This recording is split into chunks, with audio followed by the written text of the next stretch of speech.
Ipinagdiwang din ang 116 na araw ng kalayaan sa Aguinaldo Shrine sa Kawit, Cavite. Pinangunahan ni Supreme Court Chief Justice Maria Lourdes Sereno ang selebrasyon doon.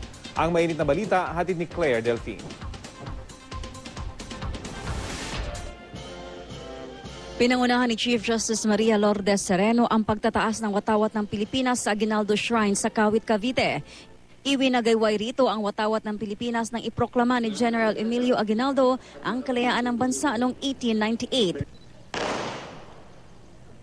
Sa paggunita ng Araw ng Kalayaan, binigyang pugay ang unang Pangulo ng Republika at nag-alay ng bulaklak sa Aguinaldo Shrine. Sa talumpati ni Chief Justice Maria Lourdes Sereno, hinimok niya ang mga Pilipino na isapuso ang mga aral na iniwan ni Apolinario Mabini, ang tinaguriang utak ng revolusyon noon.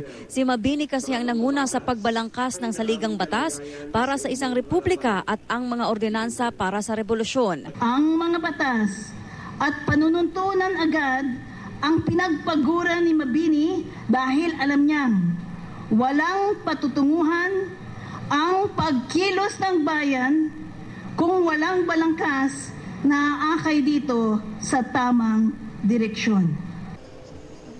Kaya mahalaga raw para sa atin ngayon na gamiting gabay ang nakasaad sa ating konstitusyon sapagkat ito raw ang nagbibigay direksyon sa atin.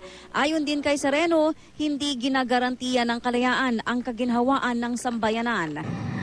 Ang kalayaan lamang na isinasaad nito ay ang pagbibigay ng pagkakataon sa ating lahat na baguhin ang landas ng ating lahi at bigyan ng kalayaan tayong isulat ang sarili nating kasaysayan.